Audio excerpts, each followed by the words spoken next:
സ്വാതന്ത്ര്യത്തിന് തൊട്ട് മുൻപുള്ള കോൺസ്റ്റിറ്റ്യൂവൻ്റ് അസംബ്ലിയിലെ വനിതാ പ്രാതിനിധ്യവും അതിനുശേഷമുള്ള 51 തെരഞ്ഞെടുപ്പിലുള്ള വനിതാ പ്രാതിനിധ്യവും ഒക്കെ സംസാരിക്കുമ്പോൾ 3 മലയാളി സ്ത്രീകളുടെ പേരുകൾ മനസ്സിലായി. 34-ാമത്തെ വയസ്സിൽ 1946 ഇന്ത്യയുടെ കോൺസ്റ്റിറ്റ്യൂവൻ്റ് അസംബ്ലിയിൽ ദാക്ഷായണി വേലായുധൻ വരികയാണ്. ദാക്ഷായണി വേലായുധൻ എന്ന് പറഞ്ഞാൽ ഇന്ത്യയിൽ തന്നെ ഷെഡ്യൂൾഡ് കാസ്റ്റിൽ നിന്നും ആദ്യമായി ബിരുദം നേടിയ സ്ത്രീയാണ്. ആദ്യമായി കേരളത്തിൽ മാറുമറച്ച പുലയ സ്ത്രീയാണ് എന്നുള്ളത് വലിയ വലിയ പോരാട്ടത്തിൻ്റെ കഥയാണ്. അതുമാത്രമല്ല, ഇന്ത്യൻ കോൺസ്റ്റിറ്റ്യൂവൻ്റ് അസംബ്ലിയിൽ ഇന്ത്യൻ ഭരണഘടനാ നിർമ്മാണ വേളയിൽ വളരെ പ്രമുഖമായ പോയിൻ്റുകൾ മുന്നോട്ട് വെച്ച് ഇന്ത്യൻ ഭരണഘടനാ നിർമ്മാണത്തിനെ സഹായിക്കുകയും ചെയ്ത ദാക്ഷായണി വേലായുധൻ ഇന്ത്യയിലെ തെരഞ്ഞെടുപ്പുകളിലെ വനിതാ പ്രാതിനിധ്യത്തിൻ്റെ ദീപഗോപുരമായിട്ട് നമ്മുടെ മുന്നിൽ നിൽക്കുന്നു എന്നുള്ളതാണ്.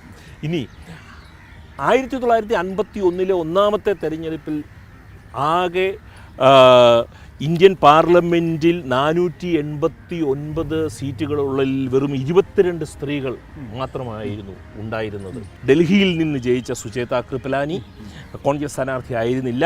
കിസാൻ മസ്ദൂർ പ്രജാ പാർട്ടിയിൽ സുജാത കൃപലാനി വരുന്നു. ബീഹാറിൽ നിന്ന് താരകേശ്വരി സിൻഹ, പിന്നീട് വലിയ നേതാവായി വളർന്ന താരകേശ്വരി സിൻഹ വരുന്നു. ബോംബെയിൽ നിന്നും മണിബൻ പട്ടേൽ വരുന്നു. മദ്രാസ് പ്രവിശ്യയിൽ നിന്നാണ് അമ്മു സ്വാമിനാഥൻ, നമ്മുടെ ക്യാപ്റ്റൻ ലക്ഷ്മിയുടെ അമ്മയായിട്ടുള്ള അമ്മു സ്വാമിനാഥൻ വരുന്നത്. ഉത്തർപ്രദേശിൽ നിന്ന് പണ്ഡിറ്റ് നെഹ്റുവിൻ്റെ അനിയത്തിയായിട്ടുള്ള വിജയലക്ഷ്മി പണ്ഡിറ്റ് വിജയിക്കുന്നു. തിരുക്കൊച്ചിയിൽ നിന്നാണ് ജാനി മസ്ക്രീൻ വരുന്നത്. ആദ്യത്തെ ഇന്ത്യൻ മന്ത്രിസഭയിലെ ആരോഗ്യകാര്യമന്ത്രിയായിരുന്ന രാജ്കുമാരി അമൃത്കർ ഹിമാചൽ പ്രദേശിൽ നിന്നാണ് ജയിക്കുന്നത്. വിമർശസ്വരത്തിൻ്റെ പ്രാധാന്യം എന്താണ് ജനാധിപത്യത്തിൽ എന്ന് ഇന്ത്യൻ കോൺസ്റ്റിറ്റ്യൂവൻ്റ് അസംബ്ലിയിൽ 1946 ഉറക്കെ വിളിച്ചു പറഞ്ഞ ദാക്ഷായണി വേലായുധൻ എന്ന മലയാളിയുടെ മുഖം നമ്മുടെ മനസ്സിലുണ്ടായിരിക്കണം 2024 വോട്ട് ചെയ്യാൻ പോകും. ഉറപ്പായിട്ടുണ്ടായിരിക്കണം.